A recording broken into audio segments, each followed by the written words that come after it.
엔지니어로 일하고 있는 40대 남자입니다. 여러분들은 사춘기가 언제 왔었나요? 다들 빠르면 초등학교 고학년 때, 늦으면 고등학생 때나 성인이 돼서 오는 분들도 계시겠죠.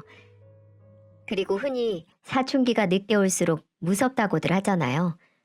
저희 장모님은 58세의 나이에 정말 늦은 만큼 무섭디 무서운 사춘기가 와서 온 가족을 괴롭히다 끝내 파국을 맞이했습니다. 저는 지인의 소개로 지금의 아내를 만났어요. 홈쇼핑 모델인 아내는 정말 제게는 너무나 과분할 정도로 아름다운 사람이었죠. 한마디로 딱 여리여리한 미인으로 제 이상형의 여자였습니다. 물론 외모뿐만 아니라 진중하고 차분한 성격도 너무 마음에 들었죠. 희선 씨, 평소에 예쁘다는 말 많이 듣죠? 아무래도 모델로 일하니까 당연한 걸까요? 잘 모르겠어요. 지금 모델로 일하고 있긴 하지만 어려서부터 제 외모에 자신이 없어서. 네? 그럴 리가요. 누가 봐도 외모가 정말 뛰어나신데요. 그리고 모델도 어느 정도 외모에 자신감이 있어야 할 수 있는 거 아닌가요? 이번에 TV 홈쇼핑에도 나오셨다면서요. 애초에 모델 시작한 것도 외모 컴플렉스 극복하려고 시작한 거라서요. 좀 자존감 낮은 걸 극복하기 위해서랄까요? 확실히 효과가 있기도 했고요. 아니, 이렇게 예쁜 사람이 본인의 외모에 자신감이 없던 시절이 있었다니. 그때 그런 점까지 신비하게 느껴진 걸 보면 제가 아내에게 한눈에 반했었나 봅니다. 워낙 우유부단하고 이래도 좋고 저래도 좋은 해파리 마냥 떠다니는 성격의 저를 딱 잡아주는 현명한 아내와 2년 동안 순탄하게 연애를 했습니다. 2년 정도 지나고 저와 아내도 30대 중반의 나이에 들어서자 슬슬 결혼 이야기가 오고 갔죠. 결혼 얘기가 나왔을 때 제가 걱정했던 건 바로 아내의 3명의 오빠들이었습니다. 와, 3명의 형님이라니 어려운 상대가 3명이나 되는 거죠. 여자들이 누나들 많은 남자와 만나면 부담스러워하는 이유가 이런 거구나 싶었어요. 아내는 우리 오빠들 안 무서워, 괜찮아 라고 웃으면서 말하는데 그렇다고 마음이 놓이나요? 아내는 오빠들한테 저 소개시켜준다고 잔뜩 들떠 있는데 저만 얼음장처럼 굳어 있었죠. 아내의 아버지는 아내가 사회초년생이었을 때 돌아가셔서 장모님 뿐이었는데 아내는 장모님 만나기 전에 오빠들 먼저 따로 만나자고 했어요. 분위기 좋은 고급 횟집을 예약해서 거기서 식사를 대접하기로 했죠. 첫째 형님과 셋째 형님은 제 걱정이 민망할 정도로 참 좋으신 분들이었어요. 약속 시간보다 먼저 나와서 저와 아내를 기다리고 계셨는데 인상도 좋으시고 참 푸근하신 분들이었죠. 중소기업 생산직 과장으로 일하는 첫째 형님은 저에게 둘이나 있어서 지겨웠던 남동생이 한 명도 늘었다고 웃으셨고요. 화물차 기사로 일하는 셋째 형님은 엔지니어 매부가 들어왔다고 참 좋아하셨죠. 나중에 형님 화물차 한번 봐달라고 부탁도 하셨고요. 두 분 다 아내처럼 수더분한 성격으로 남매가 다 잘 컸구나 했는데 꼭 그런 것만은 아니었어요. 어느 집안에나 유독 별난 성격의 이단아가 한 명쯤 있잖아요. 그게 둘째 형님이었습니다. 만나기로 한 시간보다 1시간은 늦은 둘째 형님은 일단 저희가 들어가 있는 식당 방문을 노크도 없이 쾅 하고 열어젖히며 들어와 아주 강렬한 첫인상을 남겼죠. 아이 깜짝이야. 어? 준석이 너 왜 이렇게 늦었냐? 일이 늦게 끝났으니까 늦었지. 오늘 재수가 없으려니까 별 회개한 놈들만 차 보러 오고 하루 종일 공쳤네. 공쳤어. 오빠, 왔으면 먼저 이 사람한테 인사를 해야지. 여기는 나랑 결혼할 최준아, 준아 씨. 여기는 우리 둘째 오빠예요. 중고차 사업하고 있어요. 안녕하십니까. 최준아입니다. 잘 부탁드립니다. 예, 예. 뭐, 나보다 어리고 매부니까 말 놓을게. 앞으로 잘 지내보자고. 일단 한 잔 받아. 네? 네. 오빠, 이 사람 차 가져왔어. 술 먹이지 마. 대리 불러, 대리. 참나. 차 가져왔다고 술 못 먹냐? 그치, 매부? 마셔, 마셔. 첫째 형님이나 셋째 형님과는 전혀 다른 인상에 껄렁거리는 말투. 딱 봐도 성격이 보이는 분이었어요. 첫째, 셋째 형님 덕분에 긴장이 다 풀려 있었는데 둘째 형님의 목소리도 크고 어딘지 불같은 성격이 저를 다시 긴장시켰습니다. 식사 자리는 다행히 별 문제 없이 끝났지만 언젠가 둘째 형님의 저 성격 때문에 문제가 생길 것만 같은 기분이 들었습니다. 형님들 관문을 통과한 저는 장모님을 만나 뵐 수 있었는데요. 역시 모전 여전이라고 아내가 누굴 닮아서 고운지 딱 봐도 알겠더라고요. 장성한 자식이 4명이나 있는 게 안 믿길 정도로 젊어 보이는 외모에 단아하신 분이었죠. 동네에서 옷가게도 혼자 운영하고 계시고 젊게 사시는 분 같더라고요. 아내에게 장모님과 당신 정말 닮았다고 말하니 아내는 그저 웃으면서 그래? 잘 모르겠는데? 처음 들어. 이렇게 말할 뿐이었어요. 장모님 댁으로 인사를 간 날 장모님은 이왕이면 가족들 다 모이자 해서 형님들도 오셨거든요. 첫째 형님은 연락을 받자마자 퇴근하고 바로 오시고 셋째 형님은 조금 늦었지만 과일 사서 오셨네요. 하지만 둘째 형님은 장모님이 전화를 하자마자 찬바람, 아니 피바람이 불더군요. 여보세요? 예, 준서가. 너 지금 어디니? 시간을 보세요. 제가 지금 어디 있겠어요. 일하고 있지. 무슨 일이신데요? 나 바빠요. 아니, 오늘 희선이 신랑 될 사람이 집으로 인사 왔는데 이왕이면 온 가족 다 모여서 보면 좋을 것 같아서. 아, 난 이미 만나서 얼굴도 보고 밥도 먹었어요. 바쁜 사람한테 쓸데없는 일로 연락 좀 하지 마세요. 진짜 그쪽 목소리 듣는 것도 고역이니까 중요한 일 아니면 전화하지 마시라고요. 뚜뚜. 아니 장모님은 왜 스피커폰으로 전화를 하셔서 저까지 듣게 만드셨는지 제가 민망해서 죽을 뻔했네요. 괜히 옆에 있는 아내와 먹던 과일에 대해 얘기하면서 못 들은 척했지만 그 커다란 목소리를 똑똑히 들었습니다. 장모님께 그쪽 목소리 듣는 것도 고역이다 이렇게 말하는 싸가지를. 그 말이 아들이 어머니에게 할 말은 아니잖아요. 그게 너무 기억에 남아서 나중에 넌지시 아내에게 둘째 형님과 장모님 사이가 안 좋냐고 물었죠. 아내는 그저 둘이 사이가 좋지는 않아라는 애매한 말만 남기고 더 이상 얘기를 안 하더군요. 아내도 얘기하기 싫어하니 저도 더는 물을 수가 없었어요. 왜? 집집마다 사정은 다 있으니까요. 톨스토이의 소설 안네 카레리나에서 나오지 않습니까? 행복한 가정은 모두 고만고만하지만 무릇 불행한 가정은 나름으로 불행하다고요. 저도 더 이상 숨기고 싶어하는 부분을 들추고 싶지도 않았어요. 하지만 그저 모른 척하기엔 장모와 둘째 형님 사이의 골은 더 깊은 것 같았습니다.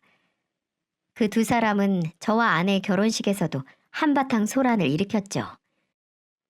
돌아가신 장인어른 대신에 장모님이 신부 입장하는 순서에서 아내 손을 잡고 행진을 하고 싶어 하셨거든요. 아내도 납득했고 예식장 측에도 말을 미리 해놔서 그렇게 진행되나 싶었는데 결혼식 당일에 그 사실을 안 둘째 형님이 펄펄 뛰는 게 아니겠습니까? 뭐? 저 여자가 네 손 잡고 걷는다고? 한 게 뭐가 있다고 지가 그걸 해. 형이 아버지 대신 희선이 손 잡고 들어가. 오빠 쉬. 사람들이 다 들어. 참나, 너 준석이 말 다 했니? 아버지가 없으면 엄마가 대신 할 수도 있는 거지. 내가 30평생 잘 키웠는데 이 정도도 못해? 엄마, 일단 진정하세요. 그리고 준석이 너도 그게 무슨 말이야. 한 게 없다니. 어머니가 손잡고 들어가는 거 희선이도 동의한 거야. 아, 그래. 형은 그렇게 말할 수 있겠지. 참 다들 속도 없다 속도. 아, 열불나 진짜. 난 저 여자가 희선이 결혼식에서 나대는 걸 못 보니까 알아서들 하세요. 난 갑니다. 희선아, 결혼 축하한다. 축하해. 오빠, 준서가. 대체 이게 무슨 일인지 여러분은 아시겠나요? 본식 전에 모인 처가 식구들은 대뜸 제가 들어도 이해 못하겠는 다툼을 벌이더니 둘째 형님은 예식장을 박차고 나가버리셨어요. 아내 손을 장모님이 잡고 가는 게 그렇게 용납 못할 일이었는지 입구에 줄 서 있던 화환 하나 발로 차고 갔네요.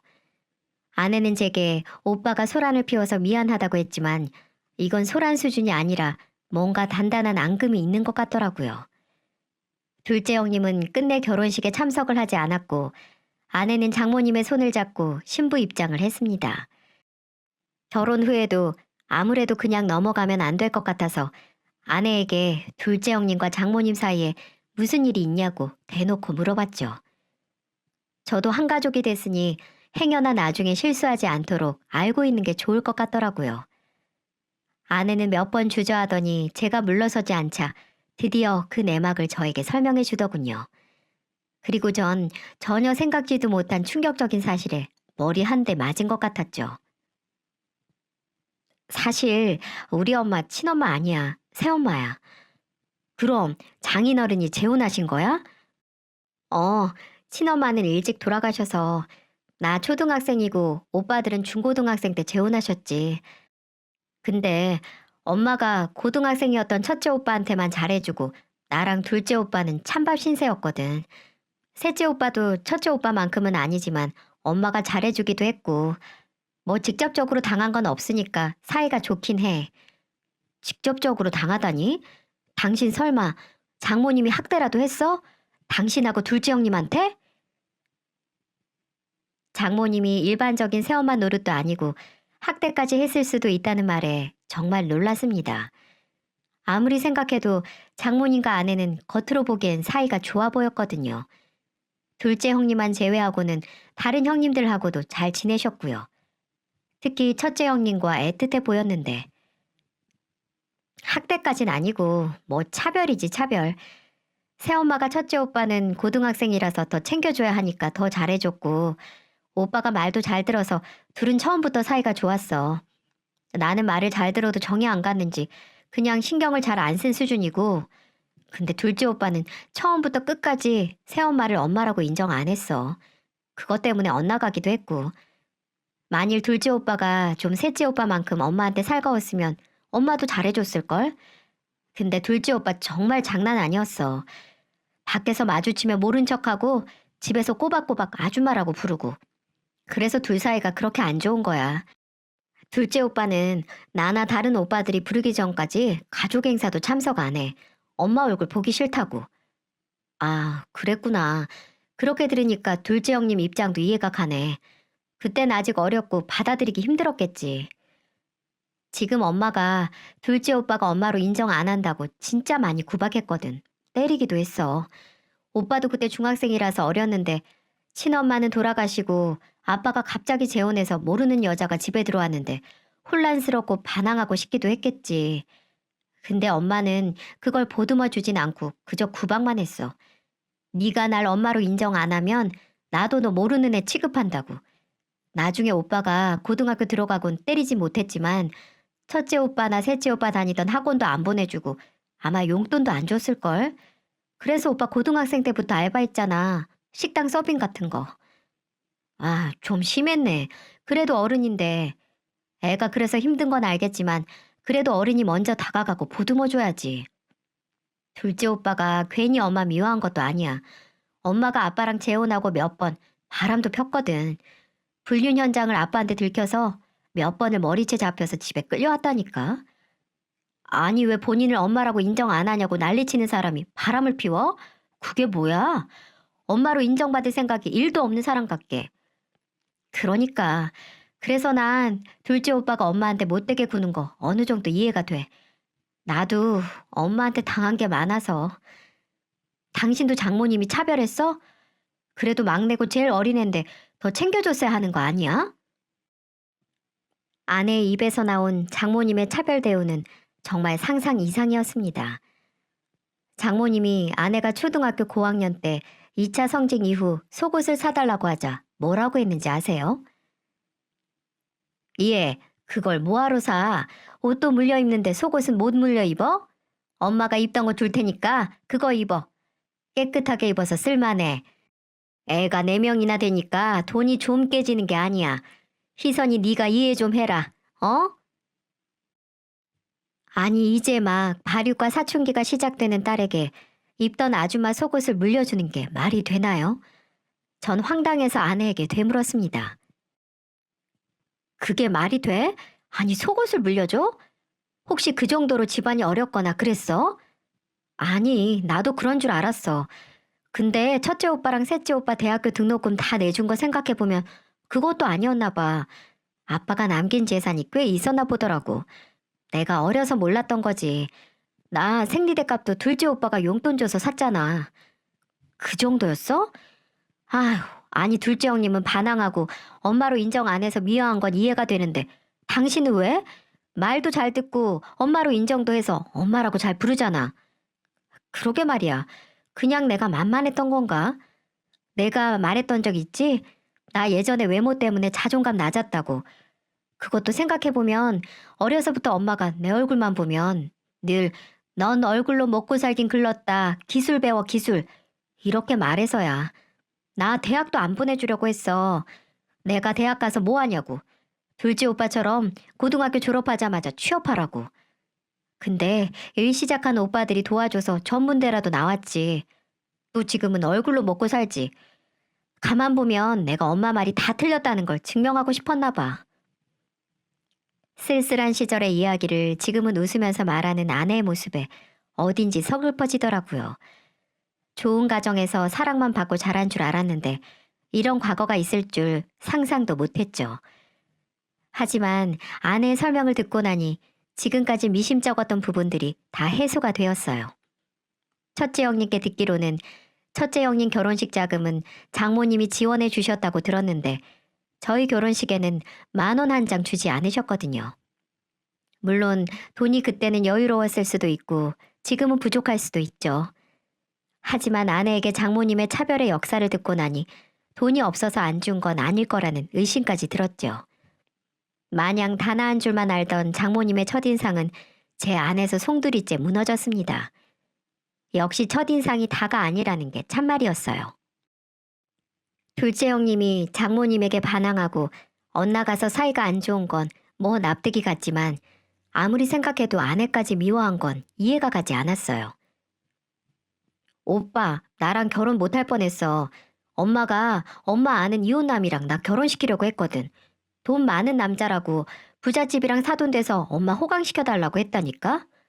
뭐? 장모님 제정신이야? 무슨 딸로 장사하는 것도 아니고 자식 결혼시켜서 돈을 벌려고 해. 지금이 조선시대야 뭐야. 그거 막아준 것도 둘째 오빠야. 둘째 오빠가 그거 듣고 진짜 집을 한 번 뒤집어 놨거든. 저번에 집 현관문 들어가서 중문 문 한 짝 없는 거 봤지? 그거 오빠가 나 이혼남이랑 결혼시킨다는 엄마 얘기 듣고 화나서 문 박살낸 거잖아. 유리가 다 깨져가지고 그대로 문 한 짝 떼버렸지. 와, 둘째 형님 진짜 보통이 아니시구나. 근데 나라도 그렇게 길길이 날뛰었을 것 같아. 내 동생 돈 많은 이혼남한테 팔려간다는 거 들으면. 아내가 둘째 형님에게 유독 약하고 망나니스러운 행실을 이해하고 보듬어 주던 것도 다 과거 장모님의 차별을 받는 아내를 챙겨줬던 게 둘째 형님이기 때문이기도 했던 겁니다. 서로 장모님의 미움을 받으며 동병상련의 마음으로 상부상조하며 자라온 거죠. 저희 결혼식 날 둘째 형님이 아내에게 속없다고 한 것도 다 그런 이유 때문이었던 거고요. 정말 아내는 아예 자식 노릇을 놔버린 둘째 형님과 다르게 정말 사랑받은 친딸처럼 장모님에게 잘했습니다. 분명 본인에게 부족하게 대한 새엄마인데도 할 도리는 다 했어요. 결혼 후 살림을 합치고 나서 서로 월급 통장도 합쳤거든요. 근데 통장 정리를 하고 나니 매달 40만 원씩 고정으로 돈이 나가는 게 보이는 겁니다. 여보, 이거 뭐야? 매달 10일에 나가는 거 이거 40만 원. 적금이야? 빠져나가는 게 아니라 당신이 보내는 것 같은데? 아, 그거 엄마한테 드리는 용돈이야. 나 돈 벌면서부터 꼬박꼬박 드리고 있어. 당신한테 먼저 말했어야 하는데 미안. 이제 결혼도 했으니까 절반으로 줄이던가 할게. 어차피 둘째 오빠 빼고는 다 엄마한테 매달 용돈 보내니까 내가 줄여도 큰 지장 없을 거야. 아니, 당신이 장모님 용돈 주는 건 상관이 없지. 장모님이 장인어른도 없이 혼자 계시기도 하고. 이렇게 말하긴 했지만 솔직히 아내의 헌신이 이해가 안 가는 부분도 있었습니다. 저라면 저에게 속옷 한 장 사주지 않고 물려주는 새엄마, 결혼 핑계로 아예 안 보고 살 것 같거든요. 아무리 남의 자식 키워줬더라도 첫째, 셋째 형님 곁다리처럼 걷어준 수준이잖아요. 그런 게 장모님에 대한 아내의 외사랑 같아서 안타깝기도 하고 미련해 보이기도 했죠. 다 애정 결핍 때문이라고 생각해서 이제라도 제가 아내에게 무한한 사랑을 주기로 다짐했습니다. 부모님의 사랑을 못 받아도 남편의 사랑과 보살핌으로 아내 가슴에 난 외로운 구멍이 메꿔지길 바랬어요. 하지만 사랑으로는 절대 해결이 안 되는 문제가 있기 마련이죠. 아내가 결혼 후 받은 건강검진에서 유방암 판정을 받고 만 겁니다. 그나마 건강검진을 받고 이기 판정을 받아서 망정이지 혹시라도 지체하다가 발견했더라면 상상도 하고 싶지 않았습니다. 저와 아내는 놀라기도 했지만 그나마 빨리 발견한 걸 행운으로 여기자고 서로를 다독였어요. 혹시나 하는 걱정으로 원래 갖고 있던 임신 계획도 미뤄졌죠. 아내는 일단 초기 치료에 집중하기 위해 하던 일도 잠시 쉬기로 했어요. 제 월급으로도 생활이 가능하기도 했고 아내가 들어둔 암보험에서 보험금이 나오기도 했거든요. 그리고 가족들에게 알리는 문제는 아내가 당장 죽는 것도 아닌데 걱정 끼치기 싫다고 나중에 완치되면 그때 말하자고 하더군요. 이게 말이 됩니까? 걱정시키기 싫은 마음은 이해하지만 제가 가족이라면 서운할 것 같거든요. 가족이 아프단 얘기를 다 낫고 얘기하면 서운하죠. 저는 아내 몰래 형님들과 장모님께 전화로 이 사실을 알렸죠. 현재 2기이고 생존율도 90%가 넘으니 걱정 마시라. 6개월 정도 꾸준히 치료받으면 될 거라고 최대한 걱정하지 않도록 말했습니다. 첫째 형님과 셋째 형님은 지금 발견해서 정말 다행이라고 도움 필요하면 희선이 눈치 보지 말고 바로바로 말해달라고 하셨어요. 희선이가 뭐든 혼자 해결하려 든다고 저라도 필요한 때는 말하라고 당부하셨죠. 소식을 꽤 수월하게 받아들인 첫째, 셋째 형님들과 다르게 역시나 둘째 형님은 전화로 불같이 성질을 내셨습니다. 이럴 줄 알고 둘째 형님께 전화드릴 때 각오를 하고 전화를 할 정도였다니까요. 내가 이럴 줄 알았어. 걔 그거 다 스트레스 때문이야. 마음의 병 때문이라고. 평생 엄마 노릇도 못한 사람 비위 맞추면서 살았는데 병이 생기지 안 생겨? 아유 미련한 거. 열불 터져 진짜. 형님 일단 진정하시고요. 일단 초기에 발견해서 의사도 너무 걱정할 수준은 아니라고 했어요. 너무 걱정 마세요. 제가 옆에 있잖아요. 희선이 잘 챙길게요. 그래. 매부가 신경 좀 써줘. 혹시 걔 암 판정받고 보험금이나 그런 거 받았어? 네, 그런데 왜요? 그거 혹여나 그 여자한테 입도 뻥끗하지 마. 그 돈 생긴 거 알면 언젠가 달라고 할 인간이니까 절대로 말하지 마. 알았어? 네, 알겠습니다, 형님. 네, 들어가세요. 여기서 그 여자는 당연히 장모님이었겠죠. 둘째 형님은 보험금을 장모님이 가져갈까봐 걱정을 하셨습니다. 그럴 만도 한 게 꾸준히 자식들한테 돈을 가져가던 사람이었으니까요. 아픈 아내가 속상해할까봐 보험금 얘기는 안 하고 혹시 나중에 장모님 입에서 보험금 나오면 제가 옆에서 막아야겠다고 생각했습니다. 아내는 장모님이 본인을 차별하고 미워한 게 그저 막내라서 편해서 그런 거라고 생각했지만 제 생각은 달랐거든요.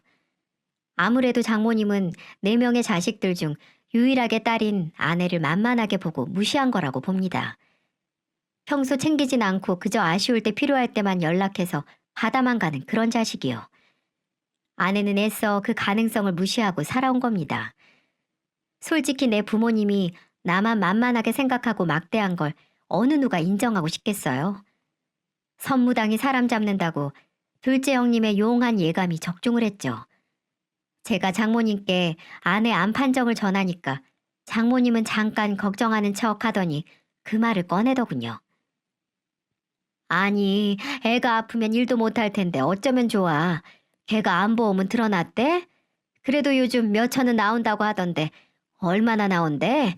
최서방 뭐 들은 거 없어? 네? 아, 저희도 경황이 없어서요. 이제 알아봐야죠. 그래, 알아보고 나한테도 말해줘. 알았지?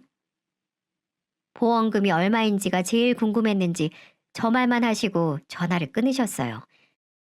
그저 아내가 치료와 건강 회복에만 집중할 수 있게 다른 건 신경 안 쓰게 해주고 싶어서 장모님이 아무 걱정 말고 당신 몸만 생각하라고 했다고 전했네요. 이후 아내는 식단도 철저하게 지키고 운동도 열심히 하며 병원에 다녔습니다. 2기 항암 치료를 받았기 때문에 부작용으로 항암 탈모가 오지도 않아서 아내가 안심을 하기도 했습니다. 하지만 항암 탈모 부작용이 없는 것에 실망한 사람이 있었습니다. 그건 바로, 네, 당연히 그 사람 뿐이죠. 장모님 말고 또 누가 있겠습니까?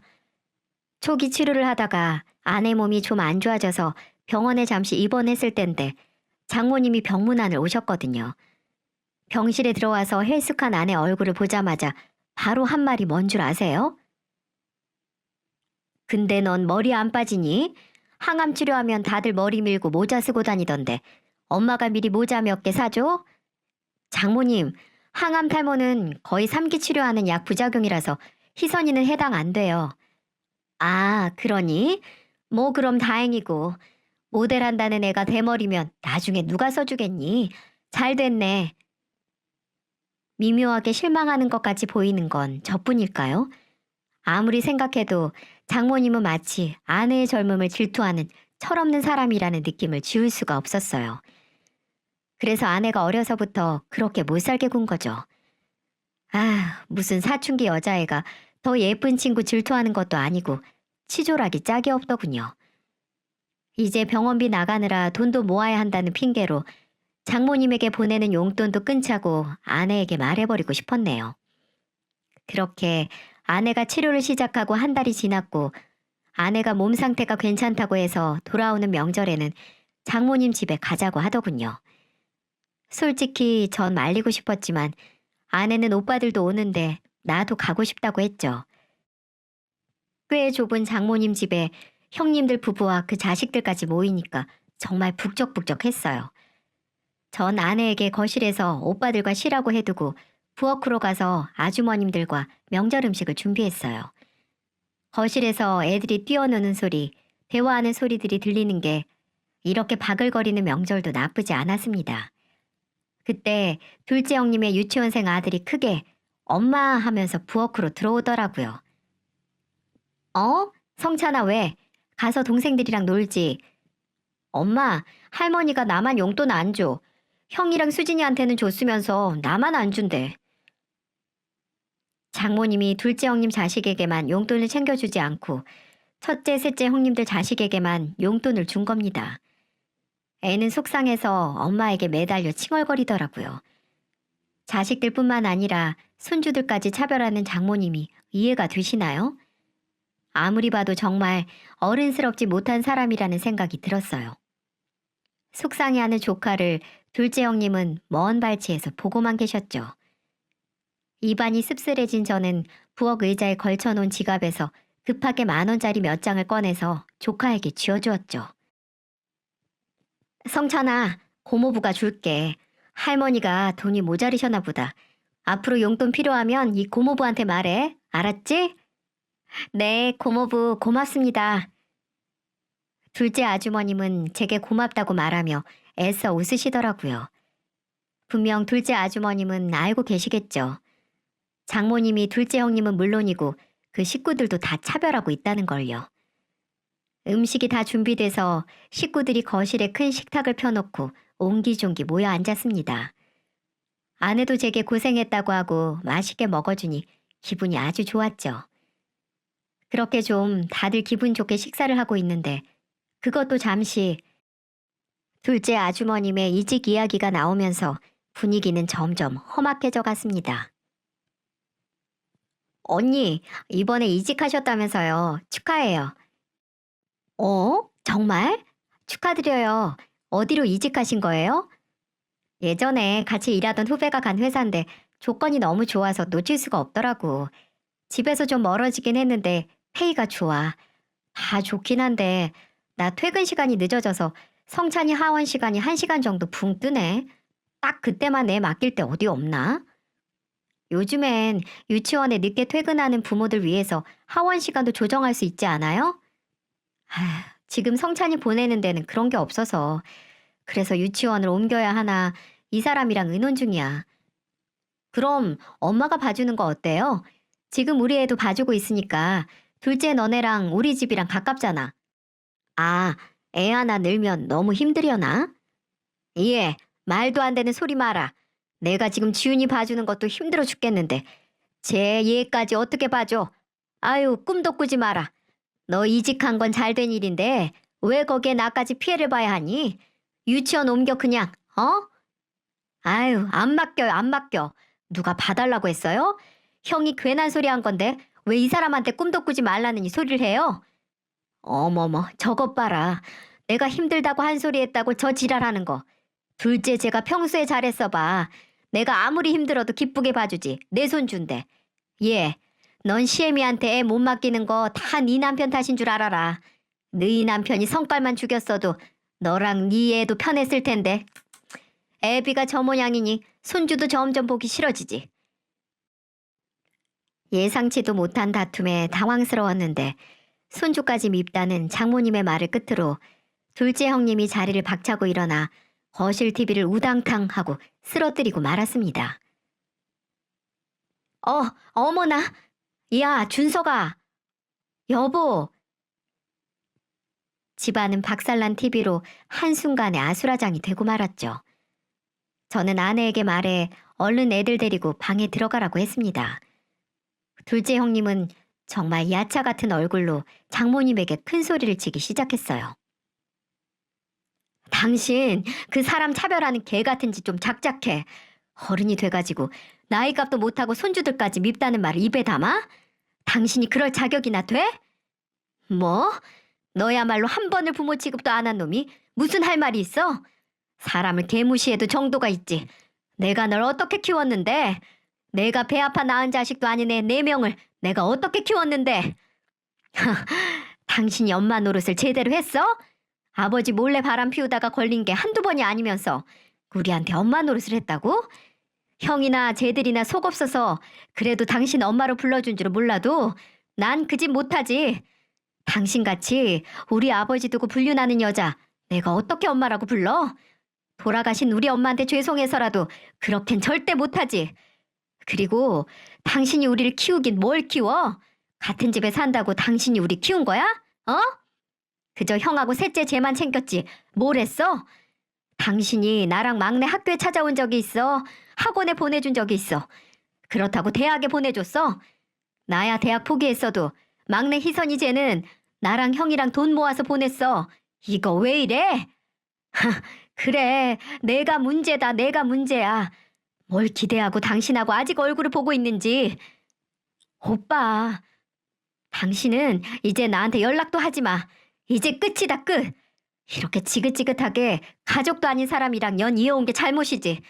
형도 그렇고 너네도 그렇고 저 여자랑 계속 만나고 싶으면 만나. 가족놀이 하고 싶으면 뭐 알아서 하시고 그 대신 난 이제 엮지 마. 알아들었어? 이제 이 집구석에 부르기만 해. 그땐 정말 이렇게 안 넘어가니까. 둘째 형님은 그 말을 끝으로 아주머니가 애를 데리고 집을 나갔습니다. 둘째 형님이 떠난 집안은 말 그대로 폭풍이 휩쓸고 간 것 같았죠. 장모님은 아직도 뭐가 그렇게 억울하신 건지 곡소리를 내며 우셨습니다. 자식 키워봤자 소용없다고 아주 고래고래 소리를 치셨죠. 이후로 둘째 형님은 간간히 아내와만 연락을 할 뿐 형님들과도 연락을 잘 안 했다고 합니다. 첫째 형님이 둘째 형님 속도 모르고 그래도 어머니니까 네가 먼저 사과하라고 타일렀기 때문이죠. 둘째 형님은 그런 첫째 형님에게 넌 받은 게 많아서 어머니라고 할지 몰라도 나는 아니니까 그딴 소리 할 거면 형도 연락하지 말아라 라고 했다고 하네요. 장모님께는 5손가락 깨물어서 아픈 손가락이 정해져 있었으니까요. 안 아픈 손가락인 둘째 형님 마음을 아픈 손가락인 첫째 형님이 알 리가 없는 거죠. 그렇게 큰 사건 이후에 또다시 기함할 만한 소식이 들려왔는데요. 장모님이 연애를 시작했다고 하더군요. 아내에게 식사 한번 하자고 시간 내라고 하시더니 뜬금없이 처음 보는 남자를 한 명 데려오셨다더라고요. 누굴 데려온다는 말을 전혀 듣지 못한 저와 아내는 영문을 알 수 없었죠. 근데 장모님이 요즘 진지하게 만나고 있는 상대라고 하더라고요. 아니, 딱 보기에도 장모님보다 한참 어려 보이는 남자는 실제 7살 연하의 남자라고 했습니다. 근데 여러분, 사람이 직감이라는 게 있잖아요. 그 한 번의 식사 자리에서 그 남자가 어떤 사람인지 알 수 있었어요. 저희 장모님은 어디서 만나신 거예요? 장모님이 누구 만난다는 말을 전혀 하시지 않아서요. 아, 누님하고는 여행 모임에서 만났네. 난 나보다 어릴 줄 알았는데 연상이라는 거야. 아, 근데 누님뿐만 아니라 누님 딸도 한 외모하네. 누님 딸 하나 더 낳지 그랬어요. 예쁜 딸들 많으면 이 세상 남자들이 얼마나 고마워하겠어. 아, 근데 엄마를 누님이라고 부르시네요. 신기하다. 뭐 현숙 씨라고 부르는 것도 간지럽지 않나? 안 그래요, 누님? 그래, 자기 부르고 싶은 대로 부르는 거지. 와, 자기라니. 그래요, 사귀는 사이에 자기라고 부를 수 있죠. 근데 세상 간드러지고 애교 섞인 장모님의 목소리에 소름이 쫙 끼쳤습니다. 본인 자식들에게도 저렇게 다정하지 않으시는 분이 저렇게 변하시다뇨. 우리 엄마가 진짜 좋아하시나 보다. 그럼 혹시 지금은 뭐 하세요? 아, 이런 거 물어서 죄송해요. 진짜 엄마한테 들은 정보가 하나도 없어서. 얘는 뭐 그런 걸 묻니? 왜요? 장모님도 저 인사 갔을 때 제 직장부터 부모님 직업까지 숨도 안 쉬고 물어보셨잖아요. 이제 상황 역전된 거죠? 아, 이 친구 말 재밌게 하네. 난 좀 오래전 헬스 트레이너로 헬스장 운영하다가 이번 비상시국 때문에 회원들 다 빠져나가서 뭐 놀고 있지. 쉬고 있는 거지. 그게 어떻게 놀고 있는 거야. 문 열면 다시 회원들 올 텐데. 놀아도 뭐 어때요? 누님이 나 먹여 살린다며? 난 그것만 믿고 있지. 저는 왜 저 웃으면서 하는 말이 진담처럼 들리고 저렇게 될 것만 같을까요? 아무래도 저희 장모님이 얼굴만 번지르한 늙은 제비한테 걸린 것 같은데 장모님만 그걸 모르고 계시더라고요. 젊었을 때 트레이너였어도 아직 몸도 나이에 비해 좋아 보이지만 저 양아치스러운 말투가 마음에 걸렸죠. 그건 아내도 마찬가지로 느낀 건지 집에 와서 아무래도 사람이 믿음이 안 간다고 하더라고요. 아내는 바로 형님들에게 전화를 돌렸습니다. 형님들도 그 남자분을 아내보다 먼저 만나보셨거든요. 오빠, 어떻게 나한테 언질 한 번을 안 해줄 수 있어? 엄마한테 만나는 사람이 생겼으면 바로 말을 해줬어야지. 어차피 어머니가 너한테 알아서 소개시켰을 테니까 내가 만나는 것보다 직접 보는 게 나을 것 같아서. 아니, 누가 봐도 양아치 같고 뒷꿍꿍이가 있어 보이는데 오빠는 걱정도 안 돼? 그 아저씨 못 봤어? 첫째 형님은 그저 장모님이 좋아하시니 아직까지 뭔 일을 저지른 것도 아니니까 지켜보자고 했어요. 아내는 속 편한 소리 좀 하지 말라고 하고 끊고 셋째 형님에게 전화를 걸었습니다. 다행히 셋째 형님은 아내와 마찬가지로 그 아저씨를 의심스럽게 생각하고 있었어요. 첫째 형님을 제외하곤 모두 뭔가 그 아저씨가 정말로 장모님을 사랑해서 함께한다는 게 아닐 거라는 예감이 들었습니다. 하지만 셋째 형님은 당장 결혼을 한다는 게 아니고 뭐 연애만 하는 사이니까 좀 더 지켜보자고 하더군요. 아내도 당장 뭔 일을 한 게 아닌데 헤어지라고만 할 수는 없는 노릇이기에 알겠다고 했죠.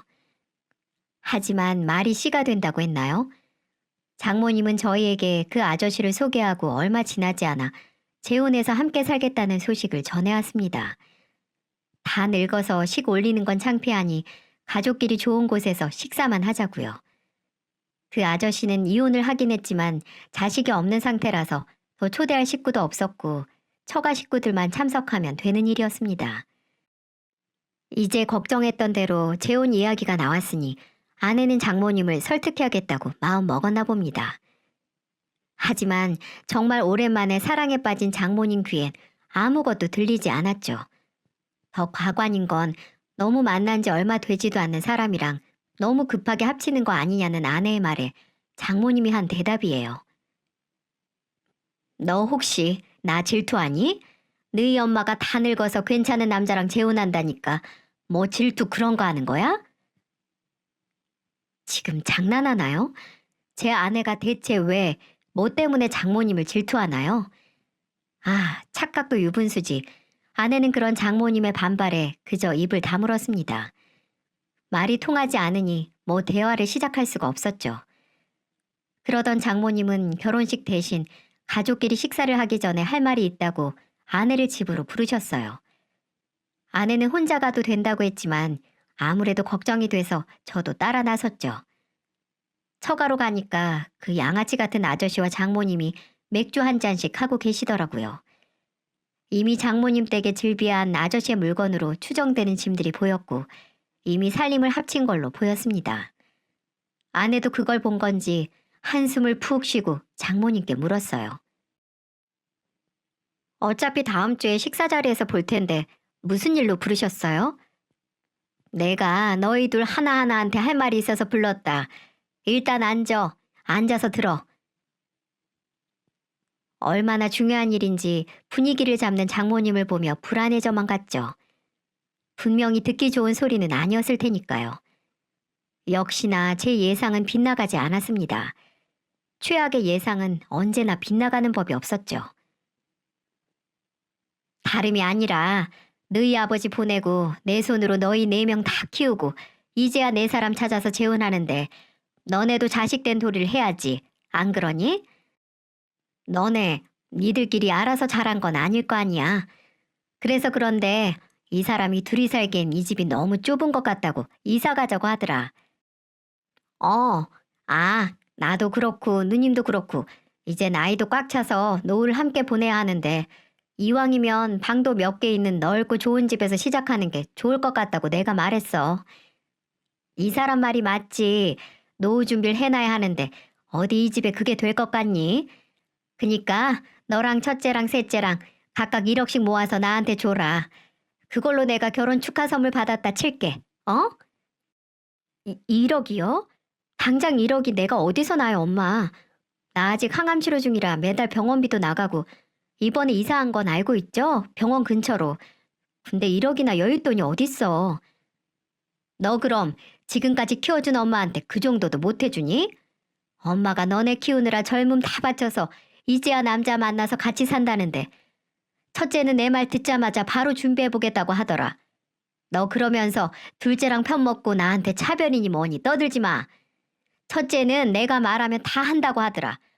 너 유일한 딸이 돼가지고 같은 여자끼리 이 정도도 못 이해해줘? 엄마가 새 살림 차리는데 이런 다 낡고 좁은 집에서 시작했으면 좋겠어? 키워준 은혜를 생각해서라도, 어? 그 정도 축하도 못 해주냐고. 키워준 대가로 자식들에게 각각 1억을 요구하시는 장모님. 나만 줬다고 부모가 아니듯 어떻게 키운지에 따라 참된 부모인지 아닌지 갈리는 거 아닌가요? 제가 아는 장모님은 솔직히 장인어른과 재혼을 해서 부모가 됐을 뿐 아내에게 부모 노릇을 제대로 한 사람은 아니었거든요.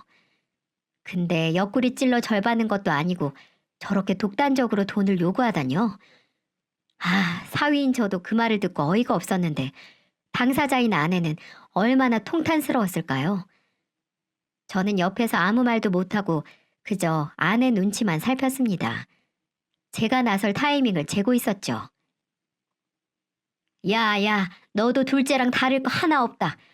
그저 앞에서 말만 내내 할 뿐이지 정작 내가 필요할 때 나서주지도 않는데 둘째 걔 내가 결혼한다고 축하자금 달라고 했더니 뭐라고 한 줄 아니? 지랄하지 말라더라. 걔가 어디 사람이니?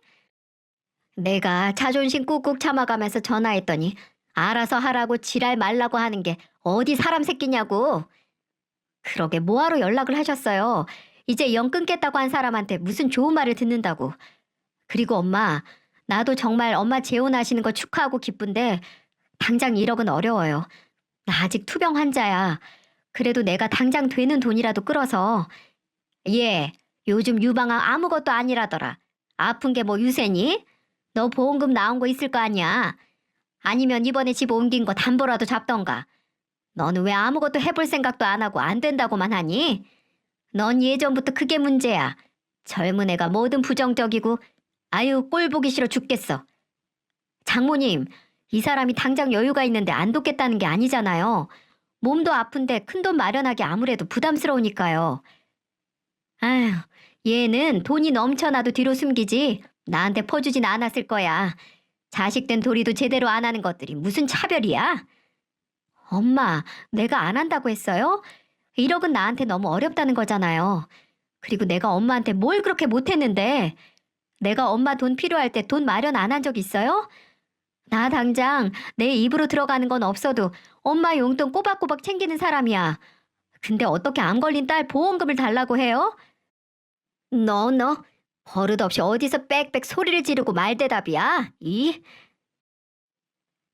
술이 한 잔 들어가서 그런 건지 장모님은 아내가 조금 언성을 높이니까 바로 폭발해버렸습니다.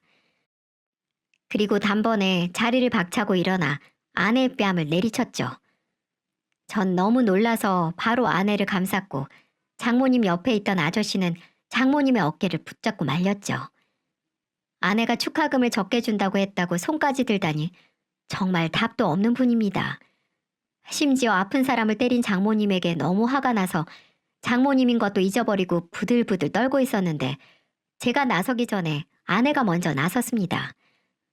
아내는 앞에 있던 물잔을 들어 찬물을 냅다 장모님의 얼굴에 끼얹었죠. 놀란 저와 아저씨, 물 세례를 받은 장모님이 입도 뻥끗하기 전에 아내가 소리를 질렀습니다. 당신 왜? 뭔데 나를 때려? 내가 순순히 당신을 엄마라고 부르니까 정말 당신이 뭐라도 된 줄 알아? 그래, 나도 내가 먼저 자라면 조금이라도 달라질 줄 알았어. 근데 내가 등신이지. 평생 이따위로 살아온 사람한테 뭘 바란 내가 등신이야. 당신이 키워준 은혜라고 말하는 거? 딸 자식한테 속옷 한 장 안 사주고 입던 거나 주고 매번 외모 지적이나 해서 사람 비참하게 만들고 당신이 나 아침 한 번을 차려준 적 있어? 학교 잘 다녀오라고 손 잡아준 적이 있어? 엄마 노릇 한 번도 안 하고 그저 대접만 바랬잖아. 너 어떻게 나한테? 내가 뭘 어쨌는데? 당신이 나한테 평생 해온 짓에 비하면 아무것도 아니야. 나 엄마 없어. 우리 엄마는 나 어렸을 때 돌아가셨고 엄마라고 생각하면서 살아온 사람인 당신은 나한테 엄마 노릇 한 번도 해준 적 없어. 아, 이제 나도 이 짓 안 할래. 둘째 오빠 말이 맞았어. 이제 나도 당신 내 엄마라고 생각 안 해. 연 끊겠다고. 뭐? 희선이 너 진짜? 그 내 이름 부르지도 마. 이제 끝이야. 지금까지 내가 당신한테 용돈이라고 준 건 적선이라고 생각해. 그것도 이제 끝이니까. 재혼 잘하시고 알아서 살아요. 여보 가자.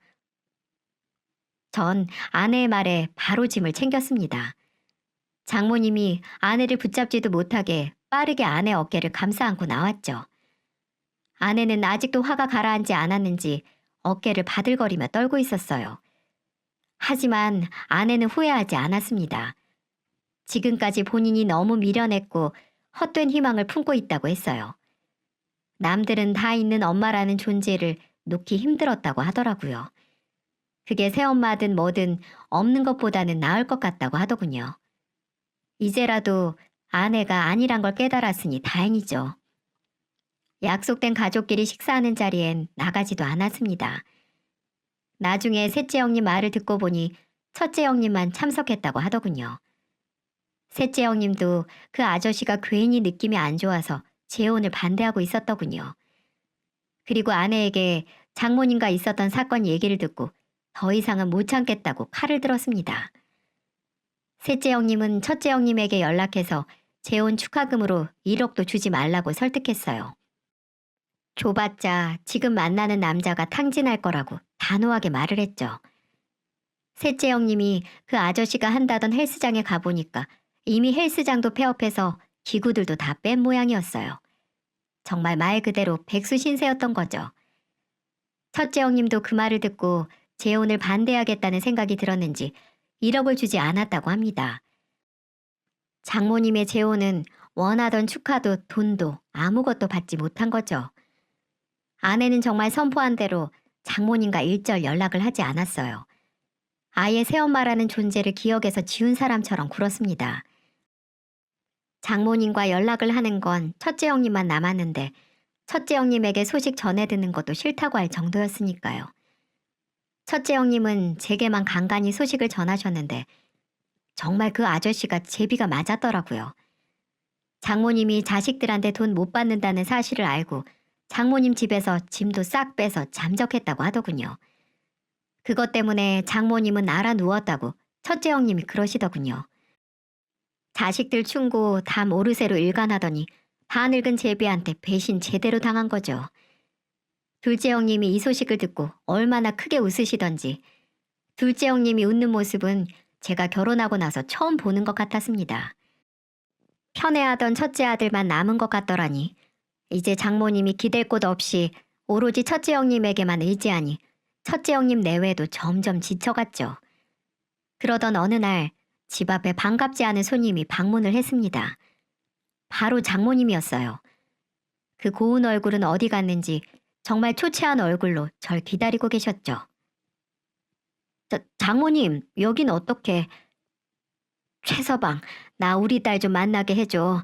내가 꼭 하고 싶은 얘기가 있어서 그래. 장모님, 그냥 가세요. 그 사람 아직 장모님께 화 안 풀렸어요. 어쩌면 평생 안 풀릴지도 모르고요. 그런 게 어딨나. 내가 걔 엄마인데 모녀가 조금 다퉜다고 해서 연을 끊어?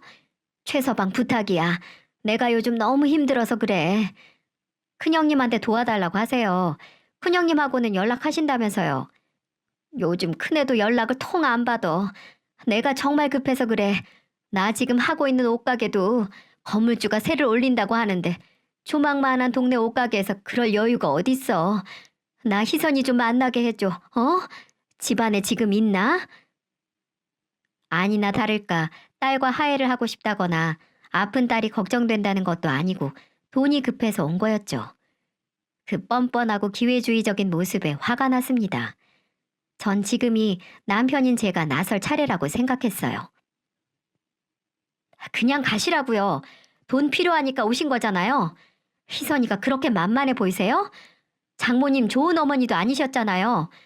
그래도 희선이가 장모님을 얼마나 챙기고 생각했는데 장모님 복 걷어차신 거예요. 친딸도 아닌 사람이 그렇게 잘하면 고마운 줄 아셨어야죠. 더 이상 집에 찾아오지 마세요. 정말 더 이상 찾아오면 희선이가 아니라 제가 직접 손 쓸 테니까요.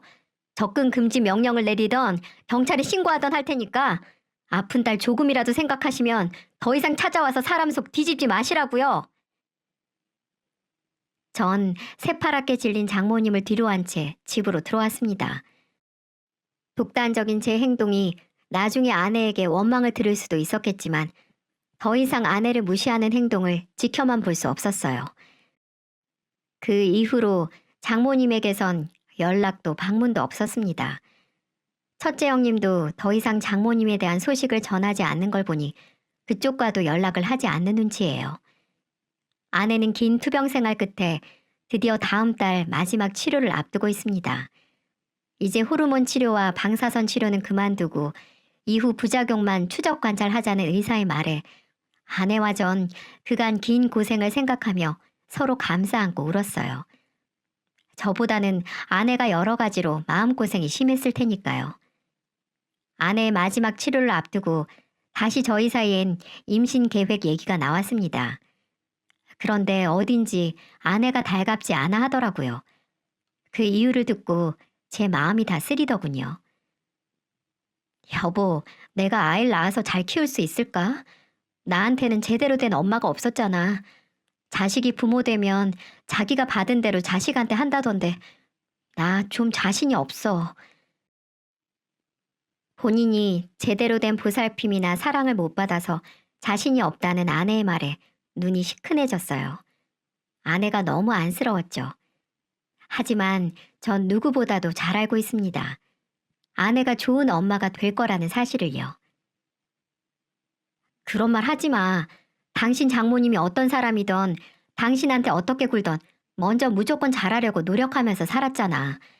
무조건적인 사랑을 주는 게 부모 마음 아닐까? 이미 당신은 답도 없는 장모님한테 실천하면서 산 거야. 난 당신 믿어. 누구보다 좋은 엄마가 될 거니까 걱정하지 마.